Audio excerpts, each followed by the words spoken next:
Well, that line of communication has primarily been one way. They are very reluctant to share their information with us.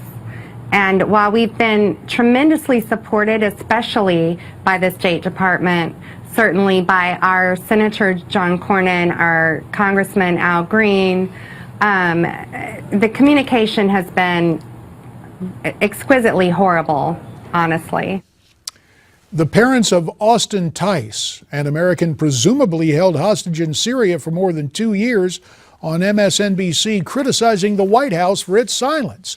Our co-host this hour, Larry Elder, is at Newsmax LA. He is here to help me referee our political panel. On the right, the managing editor of the Shark Tank political blog. From our Newsmax TV newsroom, it's Javier Manjarres.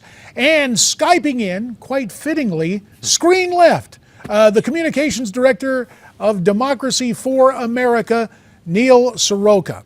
A very sobering situation following the death of Kayla Mueller, an Arizonan, as well as an American held hostage, and then now, well, ISIS announced she's dead. President Obama promised that he would be talking to other families who want their children's safety assured. Austin Tice's parents say they haven't heard from the White House. I know it's a given, Neil, the president is busy. Yeah. But shouldn't he take some time out to talk to these parents? Yeah, he should. I think it's wrong. If he hasn't talked to them yet, he should. Frankly, I trust that he will. I think actually, reading some of the stories about Austin and his family, what his family's been going through, it is right. It is uniquely horrible that there isn't one point of contact. And frankly, I think it's right what they're suggesting, which is that there should be one point of contact. We should figure out, there's lots of different agencies that have to be involved with this sort of thing. And let's make sure that there's one person that anyone, or one group of people that anyone who's, family that's dealing with this can go through, work through, and know that they're getting complete information from. That's an easy fix that the White House should be able to make, and I think we should expect them to. Javier, as much as we like to criticize President Obama, right, there really is no playbook for this kind of thing. I want to remind people that the empathy that Ronald Reagan showed towards the hostages got Ronald Reagan blundered into the Iran-Contra controversy. So this is a tough situation for any president, right? Oh, absolutely. But look, at the end of the day, what does it take President Obama to pick up the phone and make a simple phone call to any one of these right, any one of these families? I mean, he gets his cues from the State Department. They know, they have their operatives on the ground that would know what to tell him, and he can make a quick phone call, just like he makes phone calls to Al Sharpton and whomever. What's he going to say? I think this is an easy thing to fix. Right. I think the president should have talked to them before. There's no, if they haven't talked yet, as they've said, and I also think that there needs to be the government needs to work to, like I said, build an actual group of people from the various constituents departments, so there's one point of contact, so that families know there is one person and one group of people that they can talk to and get answers while they're suffering through what is a really difficult situation. That person should be the president, because how many hostages do we have around the world? If we have a handful, I think the president can make a handful of phone calls. I think he can make a phone call. I'm not sure he's the person that should be running, a group. I think he takes his cues from his administration, and he can make a handful of phone calls. I agree. Well, mindful of that, some phone calls may be going from the White House up to Capitol Hill as the president is trying to get that resolution for the use of military force against ISIS passed through both houses of Congress.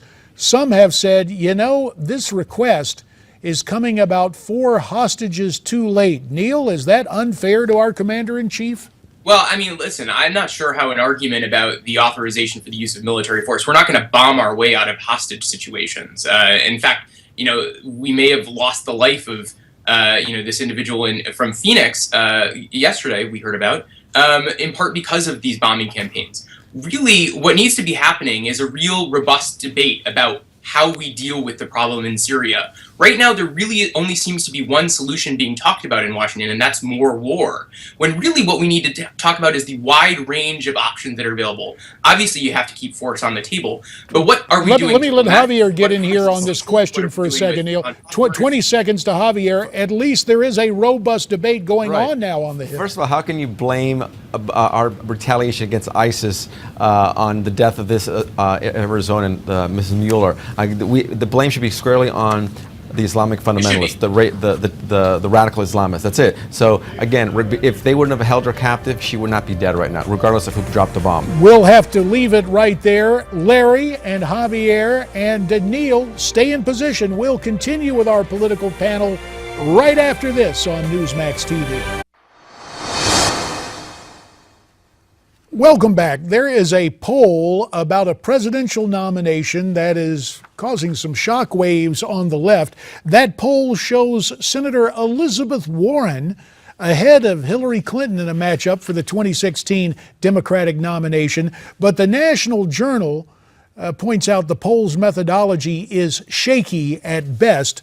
Let's steady the course of discourse now as we bring back our political panel. Co-host Larry Elder here to referee from Newsmax LA, and he's smack dab between Neil Sroka on the left, who's the communications director for Democracy for America, and from our Newsmax TV newsroom, Javier Manjarres of the Shark Tank political blog. So Neil, a lot of folks on the left want Liz Warren to run, but the National Journal says, this poll, the methodology isn't quite sound.